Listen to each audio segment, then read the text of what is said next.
Hello, my friend. Today I will tell you another long-forgotten legend. Close your eyes and let the magic transport you to Middle-earth. Our journey begins.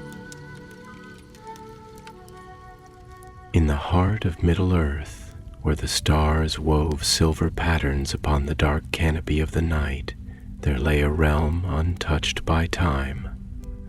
A haven cradled in the arms of ancient trees, where golden leaves never withered, and the whispers of rivers told stories of ages long past.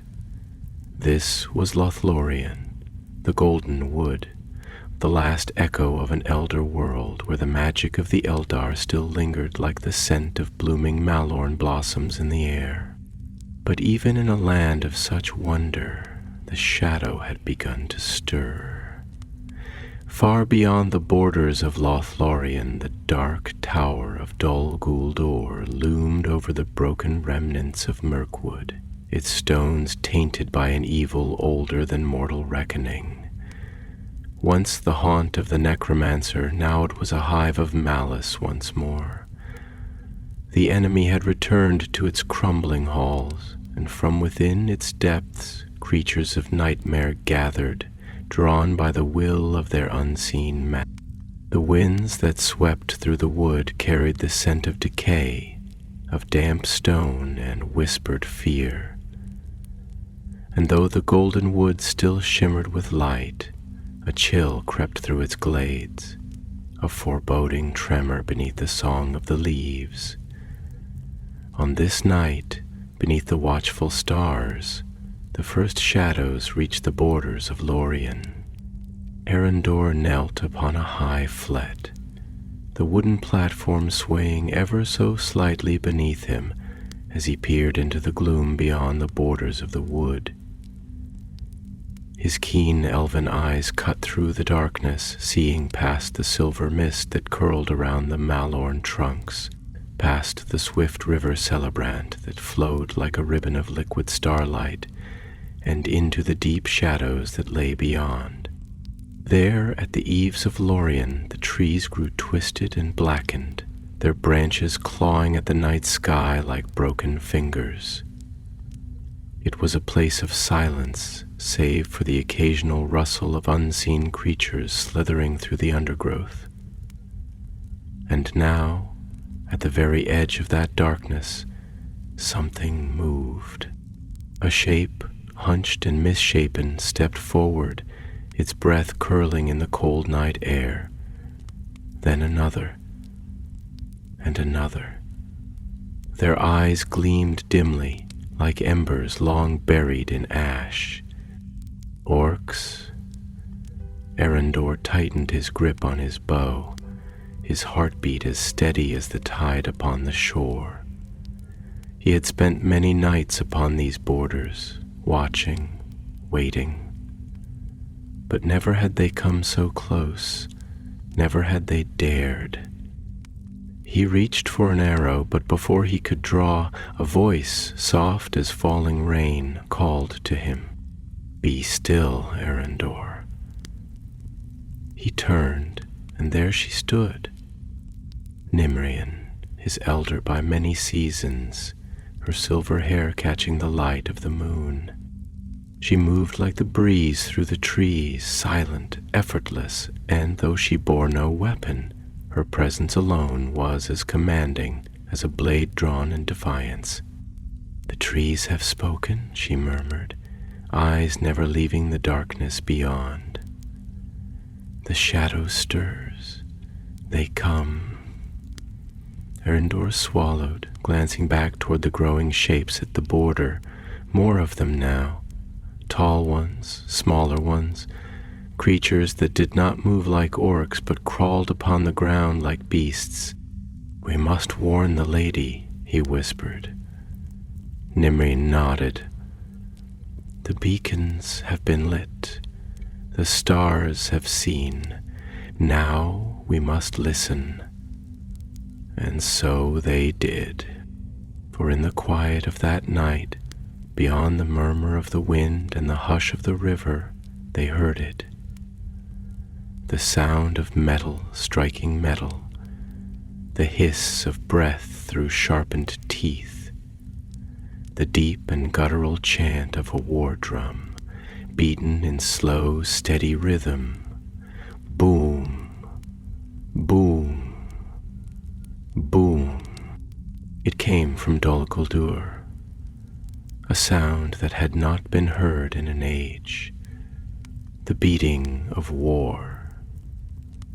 Deep within the heart of Lothlórien, where the light of the stars filtered through the highest boughs and bathed the golden halls in argent glow, Galadriel stood before the mirror of water. The Lady of Light did not move, though the water rippled before her, shifting, swirling, whispering secrets meant for none but her ears. She saw, beyond the borders of her land, the enemy gathered. Not just orcs, not just the creatures that dwelled in the filth of Dol Guldur, but something deeper, something older, a darkness forgotten by most, yet remembered by the stars. Her hands, fair as ivory, remained folded before her, but her eyes, oh, her eyes gleamed like the surface of the sea before a coming storm. They come. Her voice, though soft, carried across the chamber, and at her words Celeborn stepped forth, his silvered hair a crown of quiet strength. They will break upon the trees like waves upon a shore, he said, but waves may wear down even the strongest stone. Galadriel turned to him, her gaze unfathomable. Then let them come. Celeborn nodded, and without another word, he turned and strode from the chamber. The time for council was past. The time for battle had come. The first arrow was loosed at dawn. Arendor did not see who fired it, nor did he need to. The moment the twang of a bowstring split the silence, the forest erupted into motion. The orcs charged. From the blackened edge of the wood they poured forth like a river of filth, snarling, shrieking, their crude weapons glinting with sickly firelight. Arendor raised his bow, sighted down the shaft of his arrow, and loosed. A cry, sharp and ragged, tore through the morning air. The first fell, then another, and another. All around him the elves of Lórien took their places, silent, graceful, unrelenting. Their arrows fell like rain, their blades flashed like silver lightning, but the orcs did not stop. They climbed over their dead, uncaring, relentless, their howls echoing through the ancient wood. And behind them, in the shadows beyond sight, something deeper stirred. Arendor felt it before he saw it, a weight, a presence, a shadow older than the forest itself. His fingers trembled on his bowstring. The trees whispered warnings, their voices carried upon the wind, and then, like a black tide rising from the abyss, it came, a force unseen yet suffocating, a will that bent the very air around it, that reached into the hearts of the living and crushed hope beneath its weight. Not just orcs, not just beasts, but sorcery. Dark, ancient, patient.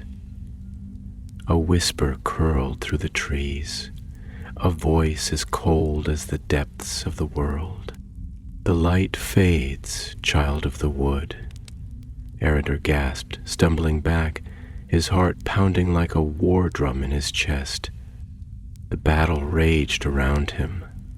But for one moment, one terrible, fleeting moment, he felt utterly alone.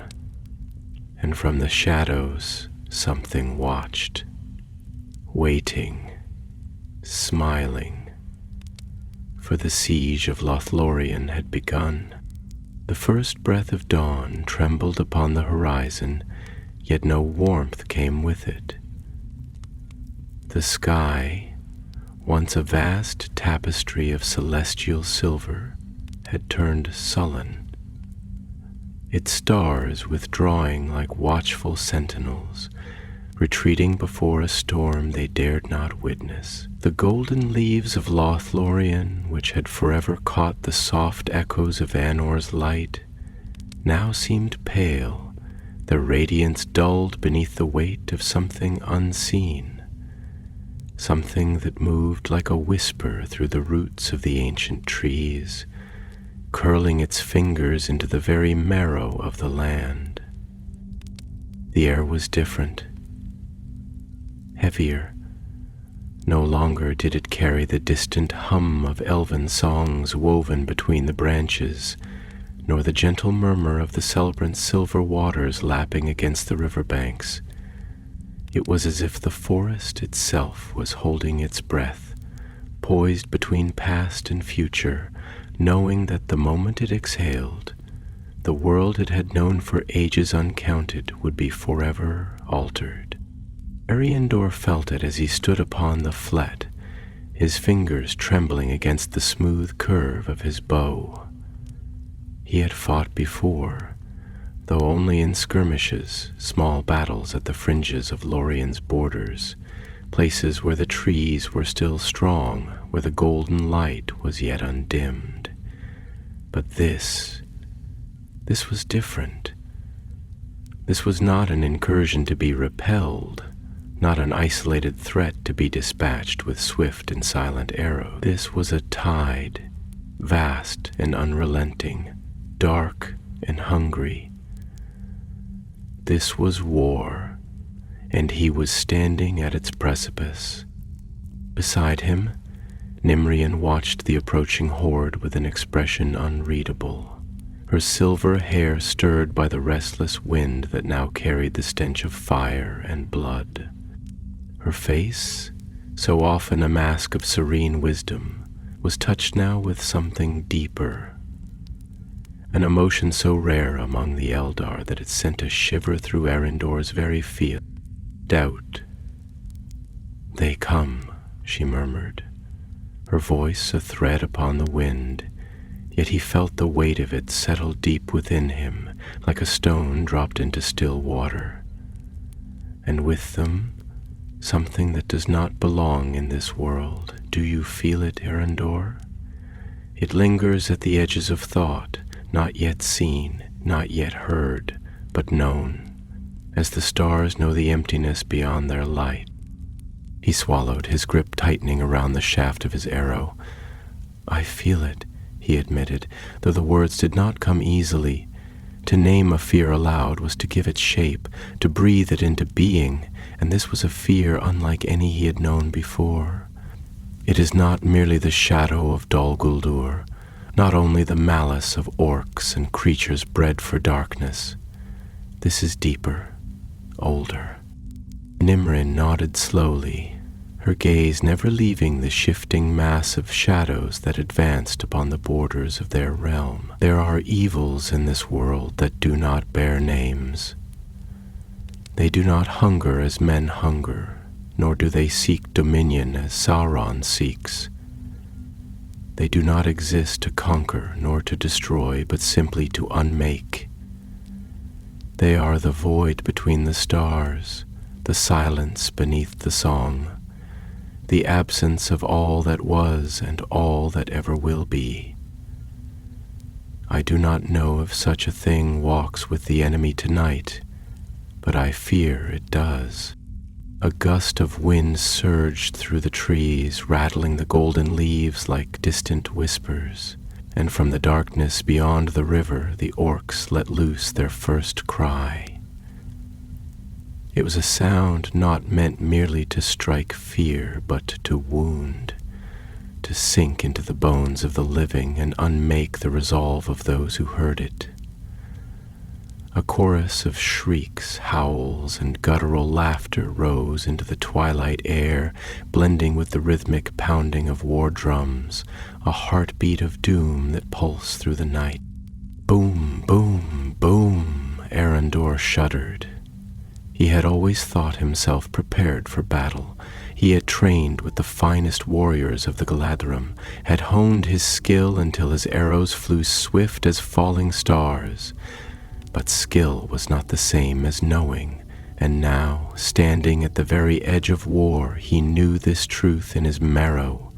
No training, no song, no whisper of ancient wisdom could truly prepare one for the moment before the storm.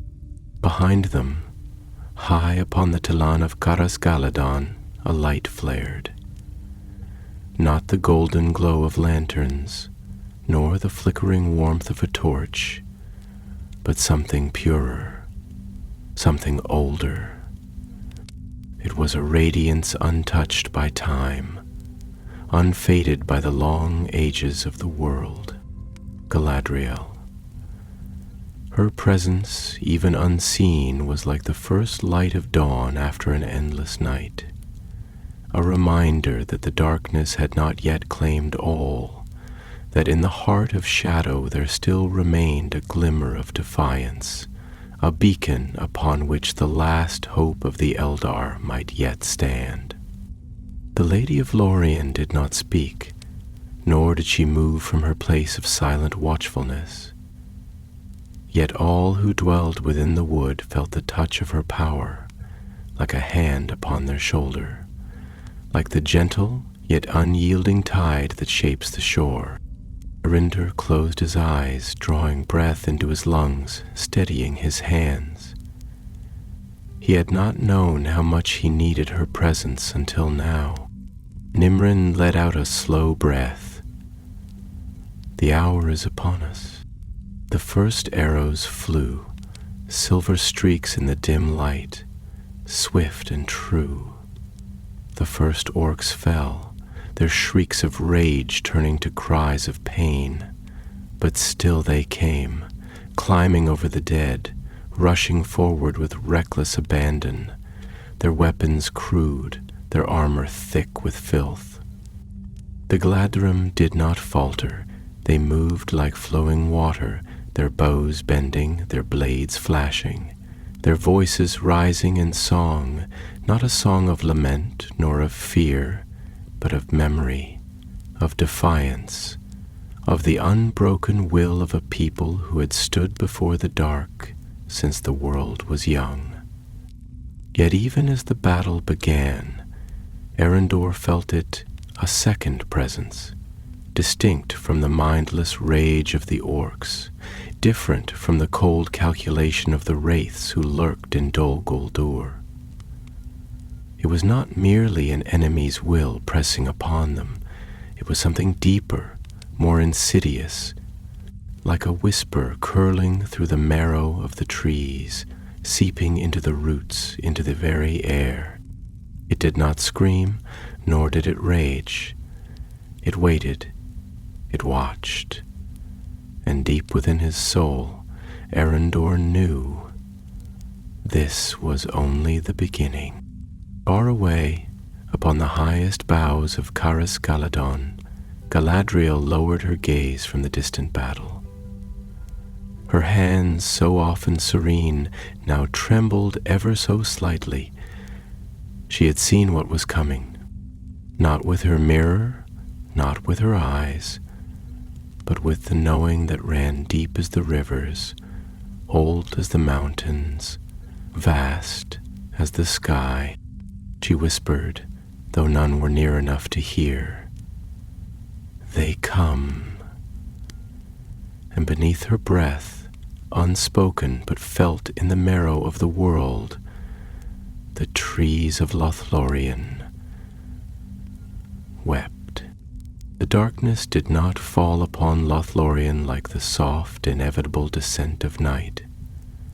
No, this was not the passage of time turning its wheel, not the gentle retreat of daylight into twilight's embrace.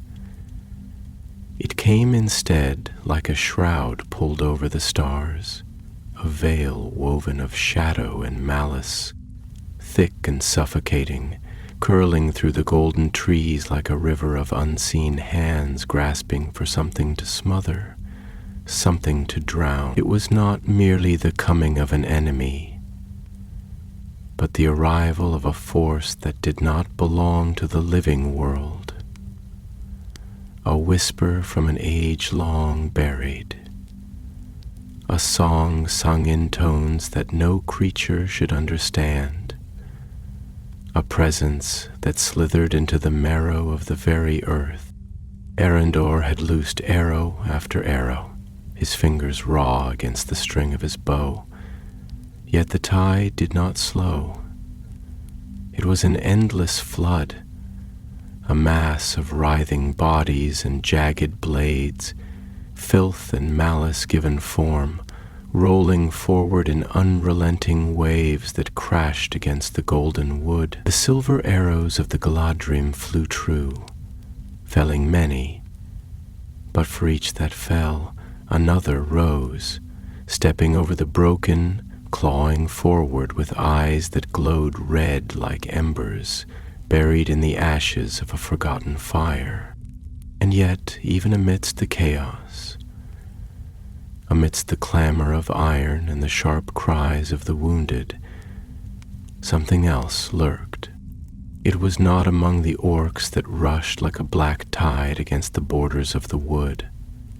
It did not carry a blade, nor did it scream with rage or curse the names of the Eldar.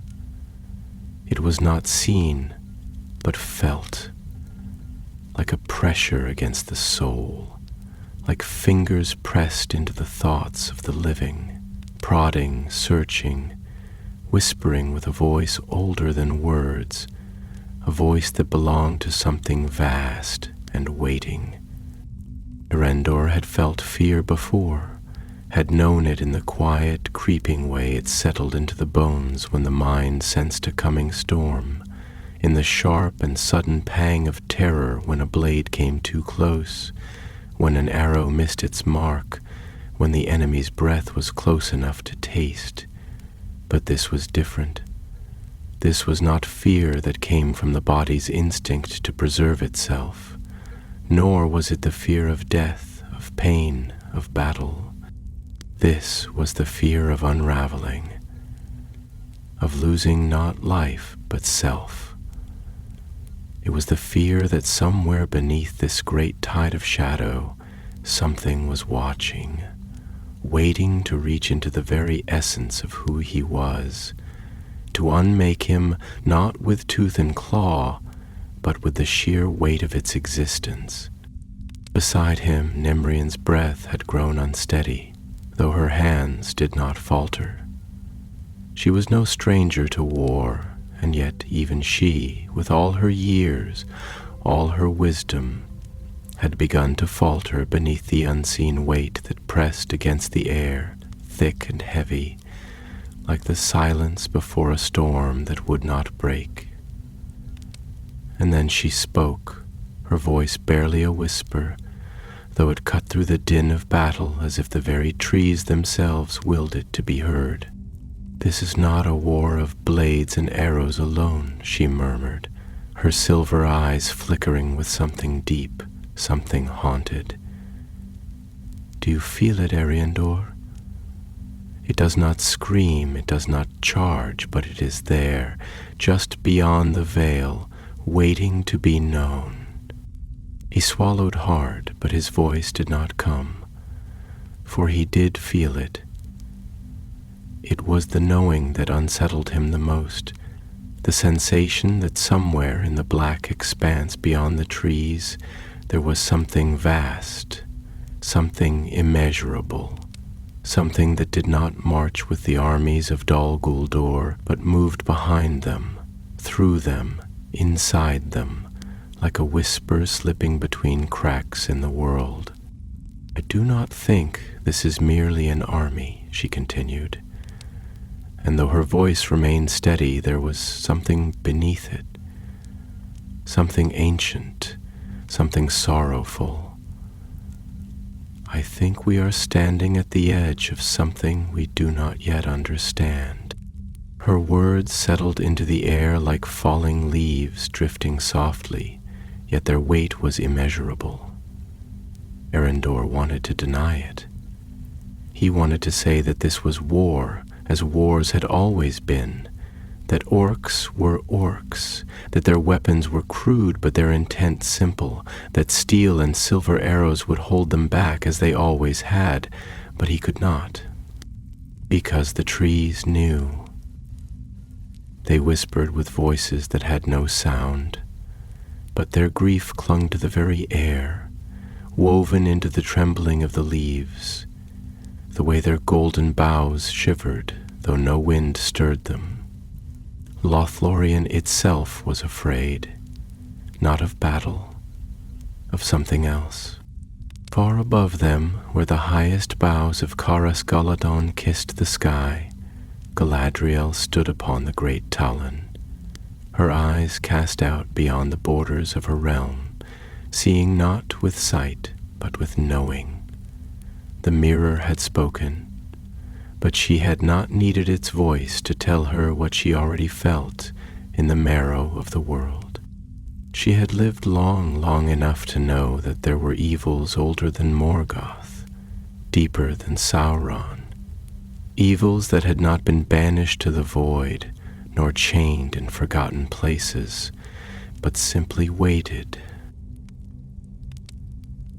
And this one had been waiting for a very long time. Celeborn had come to stand beside her, his presence a steady anchor, his wisdom a light that had guided her through many shadows.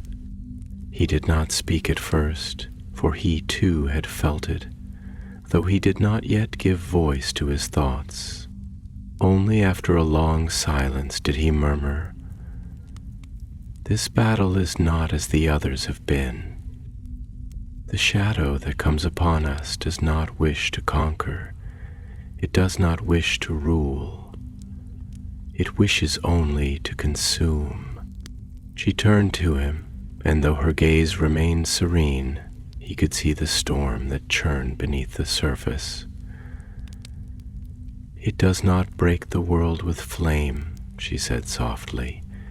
"It does not shatter the land as Morgoth did, nor does it weave its will into rings of power as Sauron did. It is not fire, nor storm, nor blade." She looked back toward the horizon, where the darkness swirled like something alive. "It is the unmaking of all things." Celeborn's expression did not change, but his fingers curled ever so slightly at his side, a small motion, but one that did not go unnoticed. "We will not fall to despair," he said, and his voice was steady, as if speaking the words would make them true. "We have stood against the darkness before, and we will stand again." But even as he spoke, something in the air shifted. A breath, a whisper, and in that moment Galadriel knew. The battle had begun, but the war had not yet revealed itself. And when it did, it would not be fought with steel alone. The darkness had deepened, not merely as the inevitable passage of night, but as something unnatural, something that stretched beyond the simple turning of the world, beyond the slow pull of Anor and Ithil in their eternal dance. It lay over the golden wood like a suffocating veil, a shadow that did not merely hide the light, but sought to unmake it, to drain its warmth from the roots of the Malorn trees and replace it with something cold and hollow. The stars had not disappeared, yet they seemed dimmer now, distant, as though they too recoiled from what was unfolding below. The very air trembled, charged with something unseen, something felt in the bones rather than perceived with the eye, a whisper of something old and patient, something that had been waiting for this moment far longer than any mortal war, longer than the wars of the Eldar, longer than the shaping of the world itself. Eredon had never felt the weight of time so keenly before. His life, though long by the reckoning of men, had always felt as if it stretched before him like an endless path through an unchanging wood. The thought of death, of endings, had been something distant, something whispered in ancient songs of grief, but never truly real. The Eldar did not fade quickly. They did not break like the lives of men, as fleeting as candle flames guttering in a storm. But now, standing at the edge of this abyss, he understood something he had never fully grasped before. Immortality was not immunity to endings, and there were fates worse than death. He pulled an arrow from his quiver, feeling the familiar weight of the shaft between his fingers, the soft hum of the fletching as the wind curled around it. It should have been comforting, this familiar act, this ritual he had repeated countless times before, but now it felt empty, mechanical, as though the string of his bow had become a lifeline stretched taut between past and future, and he was caught in the middle, neither able to release it nor to hold on forever. The enemy surged forward again, unrelenting, tireless, their forms a mass of blackened armor and glinting steel, twisted faces contorted with something that was not mere anger, nor even bloodlust, but something deeper, something raw and nameless. The orcs of Dol Guldur were different from those that had spilled from the pits of Mordor, different even from the goblin hordes that festered in the bowels of the misty mountains. They did not howl with reckless abandon, nor did they bicker among themselves as lesser orcs did. They moved with a singularity of purpose, their eyes filled with something beyond hatred, something empty, something that drank the light and gave nothing back. Beside him, Nimmerine loosed an arrow, her aim as steady as it had been when the first cry of war had sounded, but there was something in the way she moved now, something slower, more deliberate. She had not spoken in some time, and he knew that whatever she had glimpsed in the shadows beyond the enemy's ranks had not left her. Finally she broke the silence. "Erendor," she murmured, her voice barely more than a breath upon the wind, yet he heard it as clearly as if she had called out in the stillness of a glade. "Do you remember the stories our elders used to tell, the ones of the days before even the First Age, before the great wars, before the rise and fall of kingdoms?" He glanced at her, his fingers tightening on the bowstring. "I remember them, yes," he replied, though his voice felt strange in his own throat, as if speaking aloud was an intrusion upon something vast and unknowable. "Why do you ask now, in this moment?" Nimrin did not answer at first. She loosed another arrow, and in the dim light he saw it strike true, sinking into the throat of an orc that had been rushing toward the river's edge.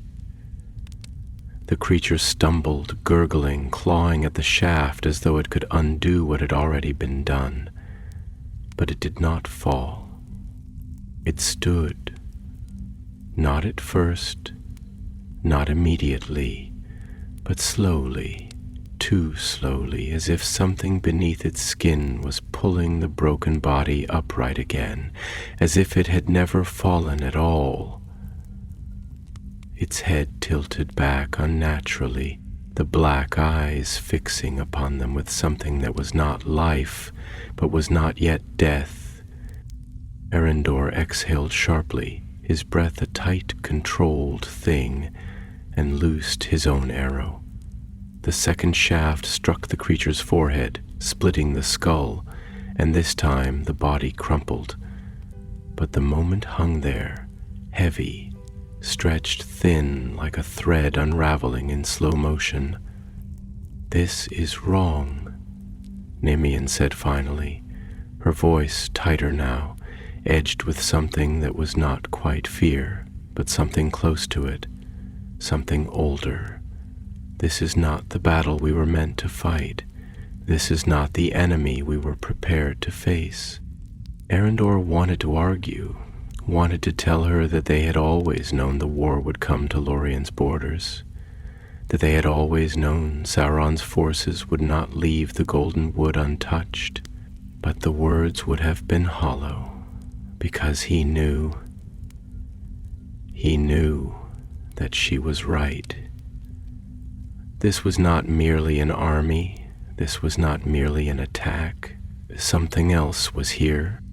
The trees whispered it in their trembling leaves, the very air carried it upon the wind, and the river itself, which had sung since the days before memory, now moved slower, as though its waters too felt the weight of something vast and waiting.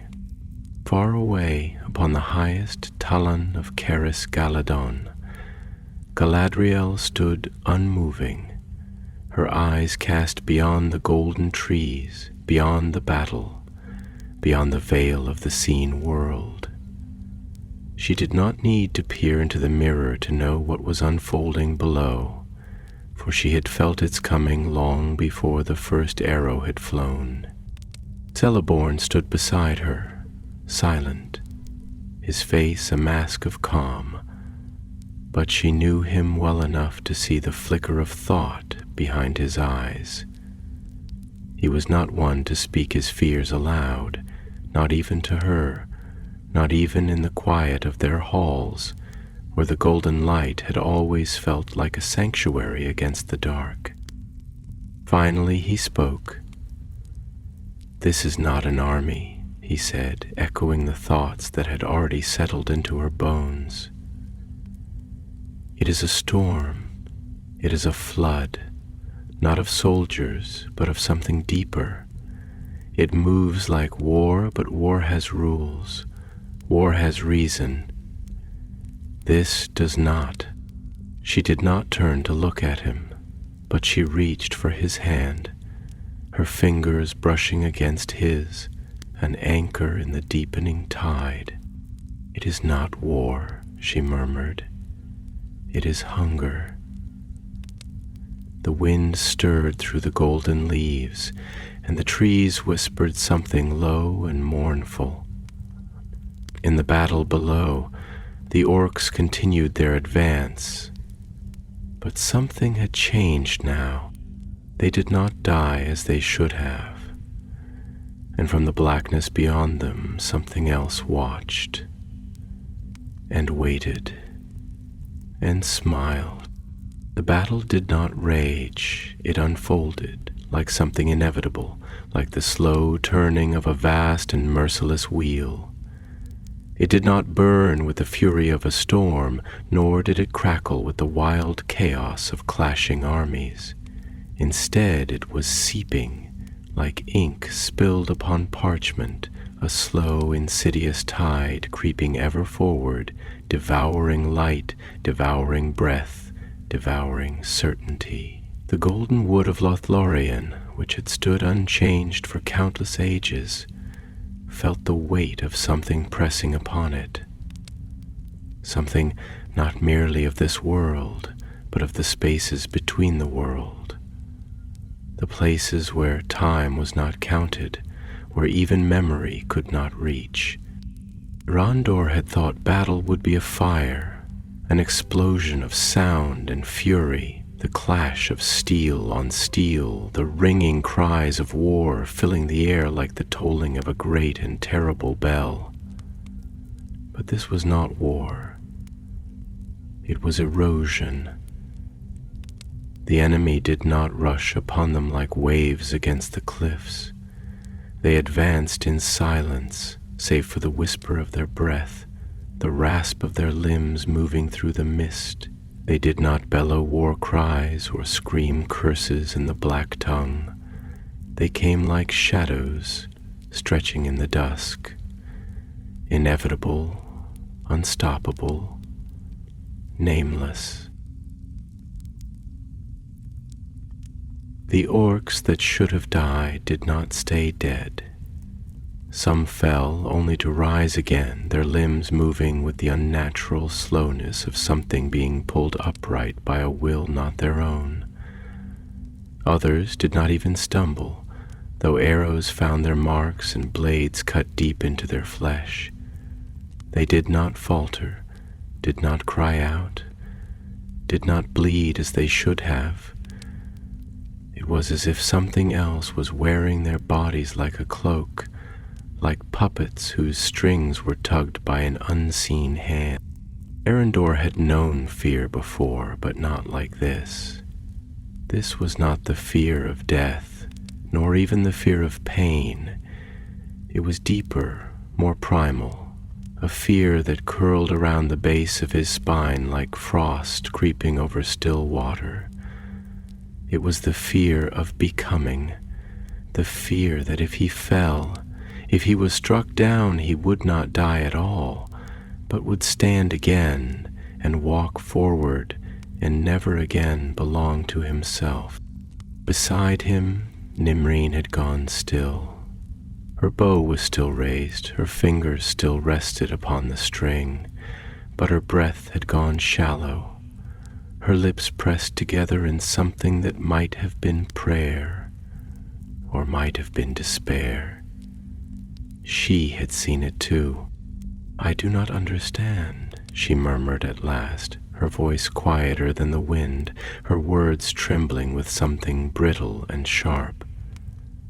"The world has known war before. We have known war before. But war, true war, follows its own laws, its own cruel but predictable rhythm. We have seen battles where the fallen stay fallen. We have seen wounds that do not close, death that does not hesitate to claim what is its own. But this," she swallowed, shaking her head, her silver hair catching the dim light like river mist before dawn. "This is something else." Arendor clenched his jaw, feeling the weight of his own breath, feeling how small he was in the face of this vast and wordless thing. He wanted to tell her that she was wrong, that this was nothing more than another army, another battle, that the Galadrim had stood against worse, that they had weathered Sauron's shadow before and would do so again. But the words would not come, because he knew. He knew. This was not merely war. This was unmaking. "I think," he said slowly, forcing the words past the tightness in his throat, "that we are fighting against something older than Dol Guldur, older than the shadow of Sauron, perhaps even older than the memory of the trees themselves, and that is what frightens me most." His voice dropped, and his fingers tightened on the grip of his bow. For the things that are old enough to be forgotten are often the ones that should have remained so. Nimrine closed her eyes for a moment, as though trying to draw strength from the air, from the earth beneath her feet, from the golden trees that still stood, defiant and proud, against the tide that sought to drown them. "You are right," she whispered at last, and the words sent a chill through him, because he had not wanted to be right. "Something has been waiting, and now it is waking." A gust of wind rushed through the Lothlórien trees, and for a brief moment, the golden leaves stirred in a whisper that was almost a voice, almost a song, almost words. But then the sound was swallowed by the low and steady drum beat that came from beyond the mist, slow and relentless, like the beating of an ancient heart. Boom, boom, boom.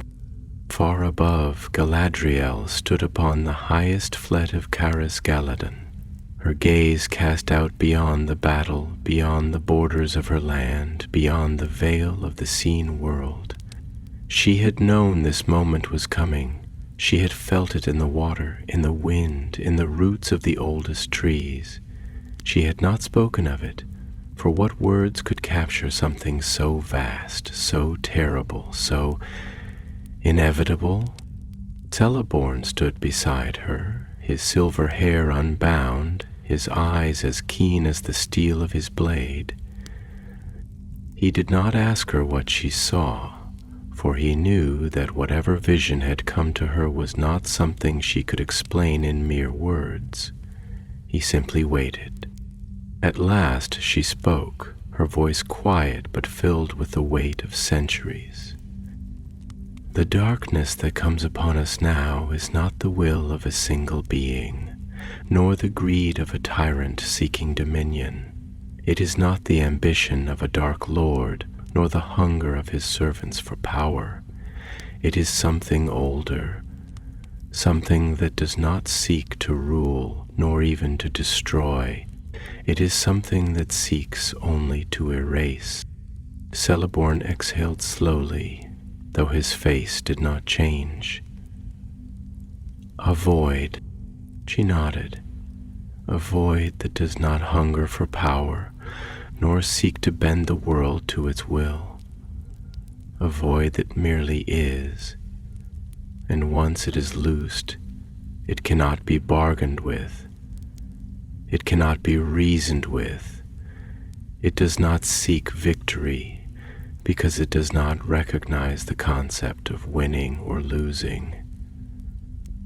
It only knows one thing, that all things must fade, that all things must end. For a long moment, Celeborn did not reply. He looked out over the golden wood, over the battle unfolding below, over the endless tide that threatened to swallow all they had built, all they had loved, all they had been. And then, at last, he turned to her. And how do you fight something that does not want to win but simply to erase? Galadriel did not answer, because she did not yet know, but she felt it. Deep in her bones, deep in the very core of her being, something was shifting, something vast and patient, something that had been waiting for longer than even she could comprehend. And now it was awake, and the golden wood trembled. The air in Lothlórien had changed. It was not the chill of nightfall, nor the damp of mist creeping from the riverbanks, nor even the lingering scent of blood upon the wind. It was something deeper, something more insidious, an absence, a hollowness that stretched through the trees, curling into the roots of the malorn and pressing against the golden boughs like unseen fingers that sought to pull them downward into silence. It was the whisper of something ancient, something that had never belonged to the living world, something that had waited in the cracks of time, where light did not reach, where memory faded, where even the stars did not cast their gaze. The battle had not ended, nor had it escalated in the way battles often did, with the rise and fall of voices, the clash of steel against steel, the shouts of the living and the screams of the dying. Instead, it had slowed, thickened, like fog settling over the river, like the hush before a storm that would never break.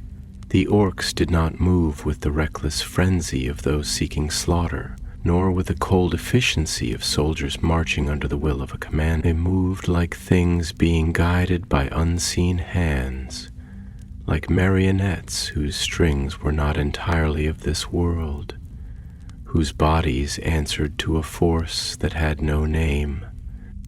Riendor felt the wrongness in his very breath, in the weight of his limbs, in the trembling of the bowstring beneath his fingers. He had known fear before, but it had always been fear of something he could face, something he could name. He had felt the sharp pang of terror in the moments between loosing an arrow and seeing if it would strike true. He had felt the tension of standing against a foe larger than himself, knowing that skill alone would have to tip the scales in his favor. He had even felt the slow, creeping dread of hearing a sound in the darkness, knowing that something unseen watched him from beyond the reach of his sight. But this was different.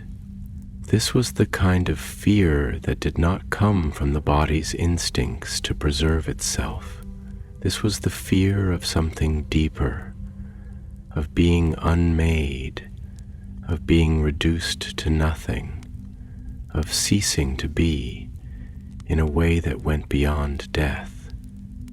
It was the fear of dissolving, of unraveling, of losing not just life but self. Beside him, Nimrine stood motionless, her breath too even, her silence too absolute.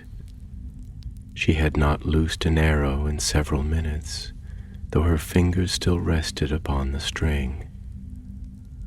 Her gaze was fixed upon the battlefield, but it was as if she was seeing something beyond it, something that reached past the shapes of the enemy, past the movement of the orcs, past the shadows that gathered beyond the river.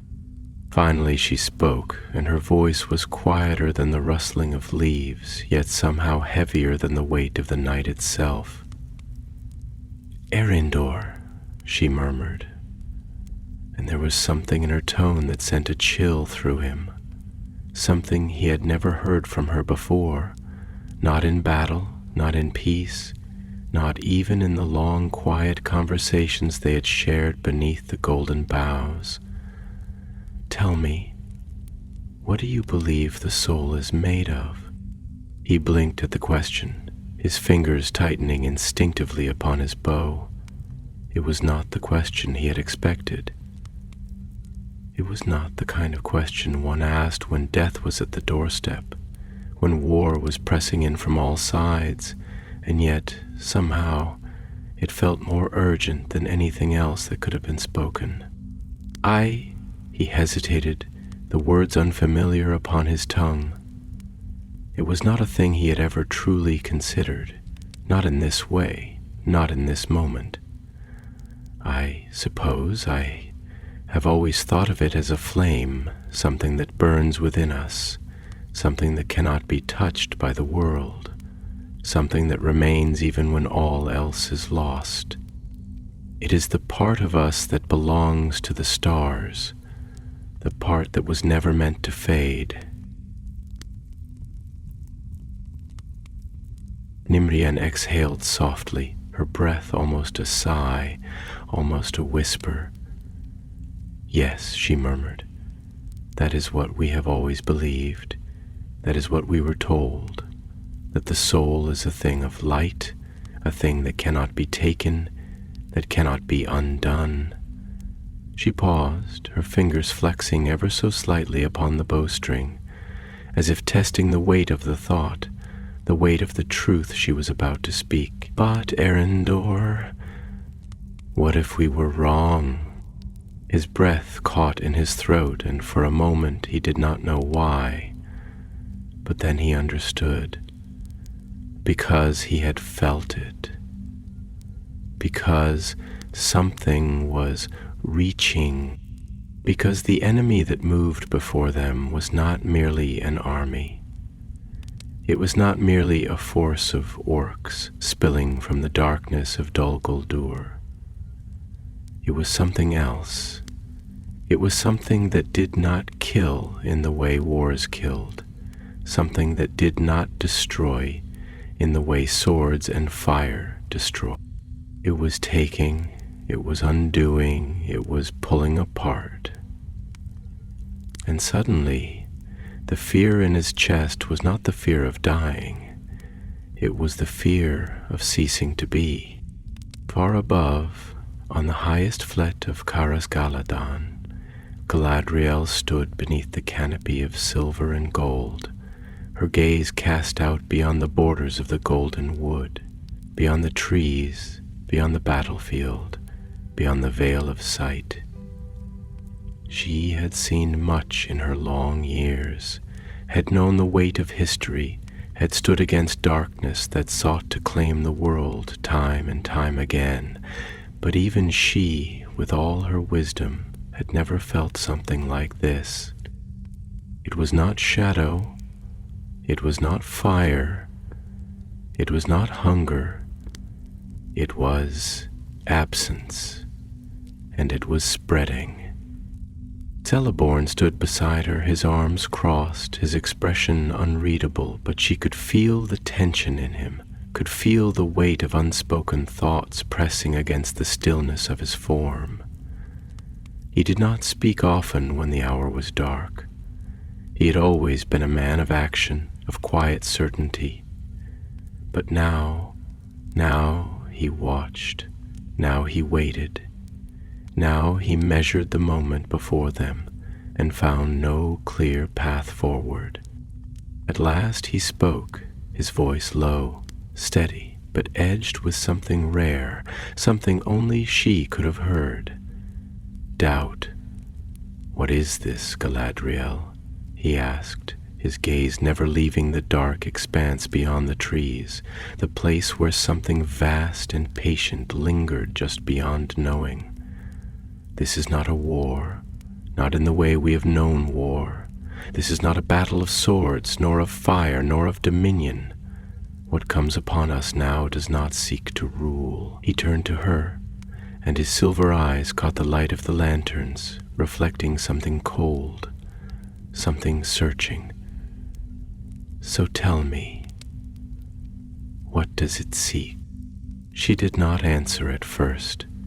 She did not wish to, because the answer was too terrible, too vast, too final.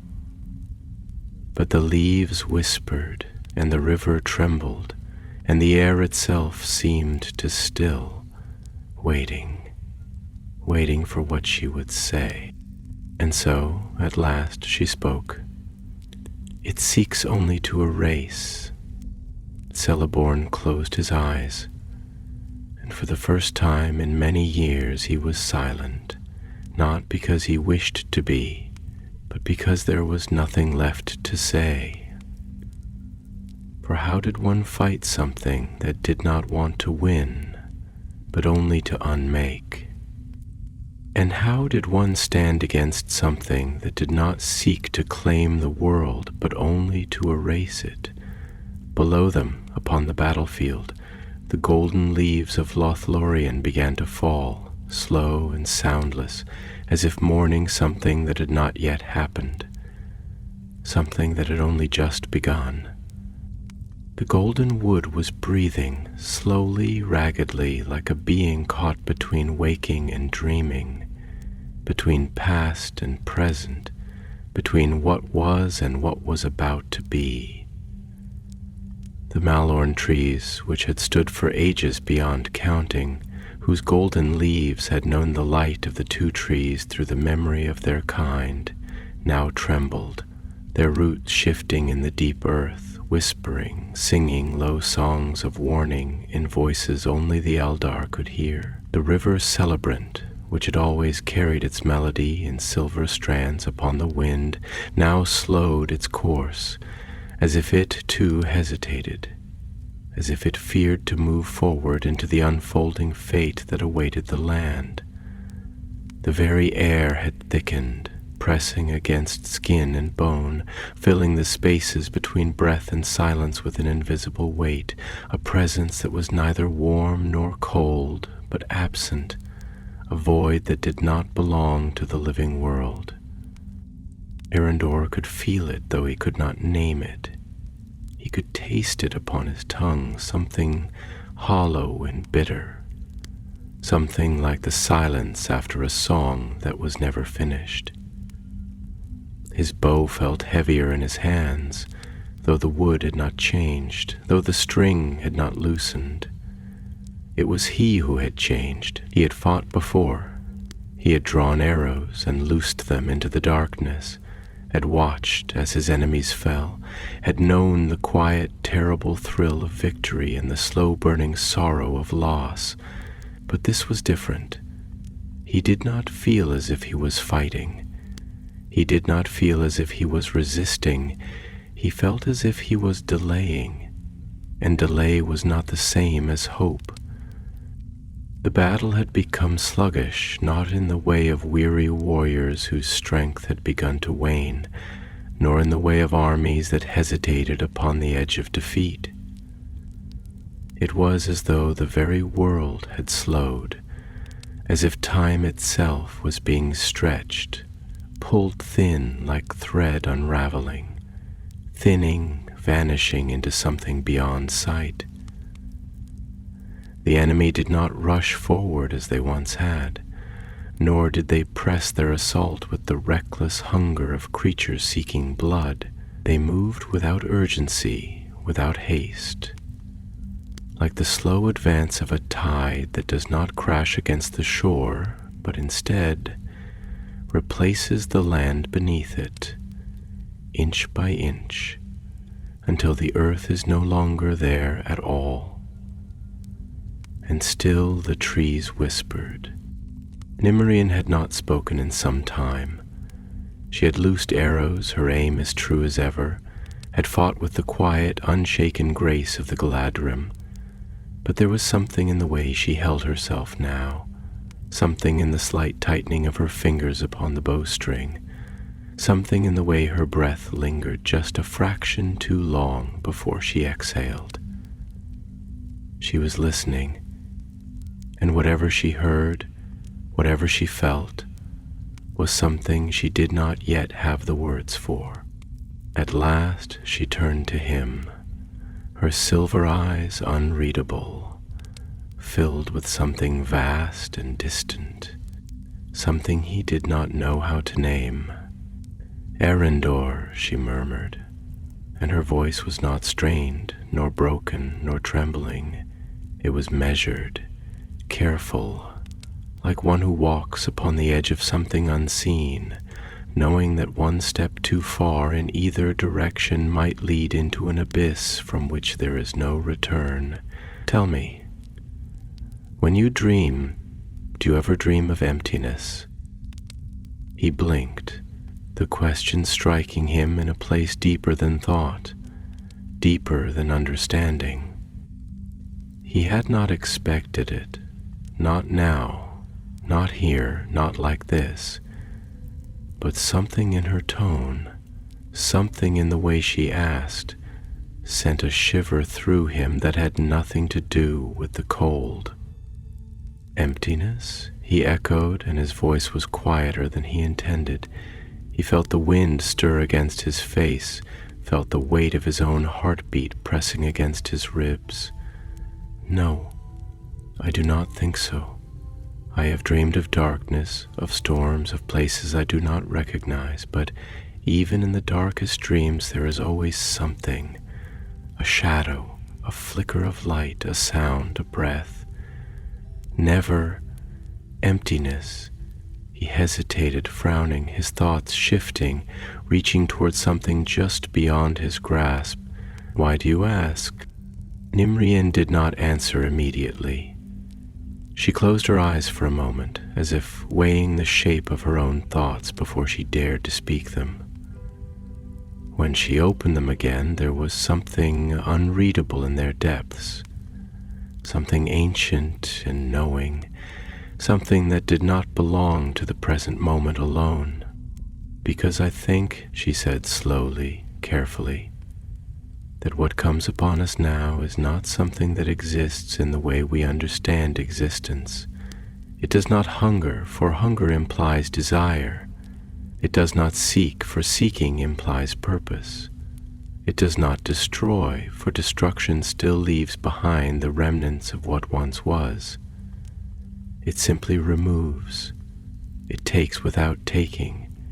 It is not shadow, for even shadow is cast by something real. It is not darkness, for even darkness holds the memory of light. This is absence. This is the undoing of what is. The words settled into the air like falling leaves, drifting slowly, soundlessly, weightless yet inescapable.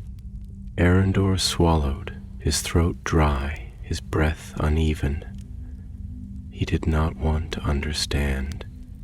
He did not want to grasp what she was saying, because the moment he did, the moment the truth of it settled into him, there would be no turning away from it.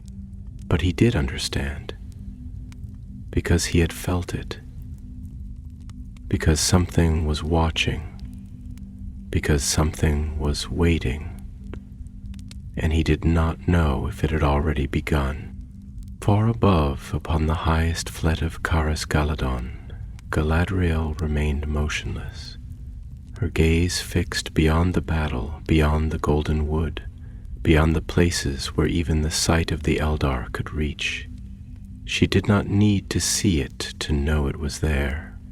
She had felt its approach long before the first arrow had flown, long before the first blade had been drawn.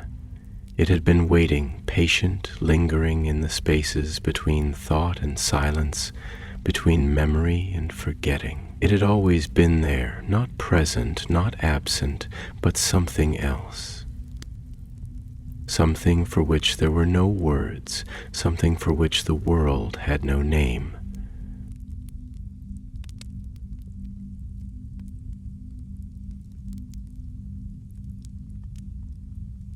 Celeborn was silent beside her. He did not ask what she saw, because he knew that whatever lay upon her mind was something beyond words, something beyond explanation. And yet at last he spoke, his voice steady but edged with something quiet and rare, something only she would recognize. "Galadriel," he said, and there was no urgency in his tone, only understanding, only knowing. "This is not a battle we can win." She turned her gaze to him then, and in her eyes was the weight of ages, the wisdom of years uncounted, the sorrow of knowing that some things, no matter how brightly one burns against them, cannot be stopped. "No," she said, and her voice was softer than the wind, quieter than the rustling of the golden leaves. "It is not." She turned away again, looking out into the darkness, into the silence, into the thing that was neither shadow nor void, but something worse. And as the leaves of Lothlórien continued to fall, slow and soundless, the golden wood wept. The battle had become something unnatural, something that no longer felt bound by the rhythm of war, by the rise and fall of weapons, by the clash of strength against strength, will against will. It did not rage, it unfolded, slow and inexorable, like the tide creeping upon a shore that did not know how to resist, like ink bleeding through parchment, blotting out meaning, replacing what was with something other. The golden wood, once vibrant with the pulse of life, now stood as though caught in a dream from which it could not wake. The mallowan trees trembling, their golden leaves falling one by one, not in the swift release of autumn, but in a slow, reluctant surrender, as if the trees themselves knew that this was not merely time's turning, not the passing of one season into another, but the unraveling of something deeper, something that had once been certain. Arendor felt it pressing against his skin, against the very marrow of his bones, a presence not like the weight of an enemy's gaze, nor even the shadow of an overwhelming force. It was absence, but not in the way of empty halls or quiet roads or lost voices. This was a deeper absence, something not merely missing, but removed, taken, as though the world had lost something it did not even remember having. He had always thought of war as fire, as something that burned hot and bright, devouring, consuming, but always leaving behind the traces of what once was, ash, ruin, embers that still held the shape of the things they had destroyed. But this was cold. This was something that did not destroy in the way fire did, but in the way silence erased a song, in the way forgetting unmade memory, in the way light, once lost, could never be truly recalled. He tightened his grip on his bow, though the weapon felt smaller in his hands now, lighter, less real, as though even it was beginning to fade, as though the very idea of resistance was becoming something uncertain. The arrows he loosed struck true, finding their marks. But the enemy did not fall as they should. The orcs moved not as soldiers, not even as beasts, but as things that no longer belonged to themselves, their limbs jerking forward with the slow inevitability of something being drawn rather than driven. There was no rage in their eyes, no hunger, no madness, only something vacant, something that should not have been. And as he watched, he realized with a horror that settled into him like frost creeping through the cracks of stone that he was no longer certain if the orcs were alive at all. Beside him, Nimrim let out a slow breath, one hand tightening against the wood of her bow as though to anchor herself, as though to remind herself of the weight of something, anything, that was still real. When she spoke, her voice was quiet, deliberate, but there was something beneath it, something shaken, as though she was forcing herself to shape words against the weight of something that wanted only silence. "Erindor," she murmured, and his name upon her lips felt heavier than it should, as though even words were beginning to slip from the grasp of meaning. Have you ever thought about what it means to exist? Not simply to be alive, but to be. The question sent a chill through him that had nothing to do with the cold, nothing to do with the battle. It was not the kind of question one asked in the midst of war. It was not the kind of question one asked when the world still made sense. And yet, somehow, he hesitated, because to speak felt suddenly like a risk, as though to give voice to the thought would make it more real, as though to acknowledge the question was to step closer to the abyss that waited beyond it. I have never thought of it in that way. I have thought about living, about purpose, about memory, but not being. Not in the way you mean.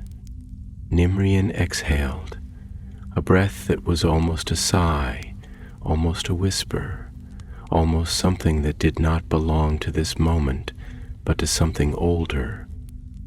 I have, she said softly. I have thought about it for many years. I have wondered if we are what we remember, if we are the stories we tell ourselves, if we are only the sum of the things we carry within us. And now I wonder what happens when something takes that, when something does not simply kill, but removes, when something does not leave behind ruin, but nothing at all. Erindor swallowed, though his throat was dry. "You think that is what this is?" he said at last, though the words felt weak, like shadows stretched too thin. "Not war, not death, but erasure." She did not answer immediately.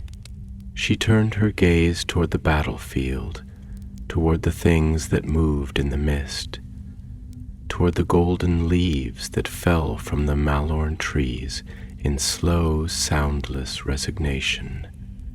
And then, finally, she nodded. "Yes," she whispered. "I think this is what comes after memory itself is lost." Above them, upon the highest talon of Caras Galadon, Galadriel stood in silence, her hands folded before her, her gaze cast into the dark, into the space beyond sight, beyond words, beyond understanding. She had seen war before. She had known its cost, had walked its ruins, had felt the weight of its sorrow upon her spirit. But even she, with all her wisdom, with all her knowing, had never felt something like this. It was not like shadow, nor fire, nor ice. It was something deeper. Celeborn was beside her, his presence steady, though she could feel the quiet unease in him, the understanding that had settled into him like an unspoken truth. Something neither of them wished to name, because to name it was to admit that it had already begun. "This is not something we can fight," he said at last, and the words were not resignation, but something else. Something more terrible. He was not a man who spoke lightly, not one who turned away from battle, but he was a man who understood, who had always seen the shape of things before they came to pass. Galadriel did not look at him. She did not need to. "No," she murmured, and the golden leaves around them stirred in the wind, though the wind itself had fallen still. "It is not." She closed her eyes for a moment, just long enough to listen, to feel, to reach beyond the veil of the seen world, beyond time, beyond memory. And there, beneath the surface, beneath the shape of things, beneath even the shadow that had once threatened to drown the world, she felt it, the absence, the void, the thing that was waiting. And far below, upon the battlefield, where golden leaves fell like forgotten songs, where the trees trembled though there was no wind, where the river slowed as if uncertain whether it should still flow forward, the enemy continued its advance. Not rushing, not raging, but simply arriving. And in the silence, in the deep, in the place where war was no longer war but something else, the golden wood began to fade. The air was no longer air. It was not silence, nor darkness, nor the breath of the trees exhaling into the night, but something thicker, something denser, something that pressed against skin and thought alike, as though space itself had begun to collapse inward, folding in quiet, unseen spirals upon itself. The wind had gone still. The leaves hung motionless in the golden canopy, suspended in unnatural stillness, as if they too were waiting, as if the entire forest was caught between the past and the edge of something unwritten. The Lothlórien trees, which had withstood the long ages of the world, no longer whispered in the soft, immortal language of their kind, but stood in a hush so deep it felt as though they had forgotten how to speak at all. The river Celebrant had slowed, its once bright waters moving sluggishly, its current unsure, hesitant, as if it no longer knew whether it should continue forward or cease entirely. Even the starlight, which had always graced Lothlórien like the lingering touch of lost days, had dimmed, no longer reflecting upon the surface of the water, no longer casting its soft glow upon the silver-lined flets of the Galadrim. It was as though something unseen had reached up and placed a veil between this place and the sky, a shroud that did not block the heavens, but simply forgot them, unmade them, unraveled the very memory of them from the land below.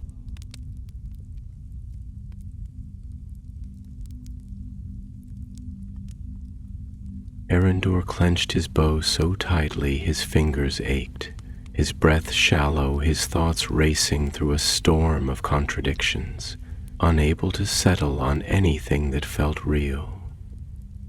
He had fought before, he had known battle, had stood upon the edge of death, had loosed arrows into the dark and watched as enemies fell, as bodies crumpled into the dirt, as war unfolded in the terrible, familiar rhythm it had always followed. But this was not war.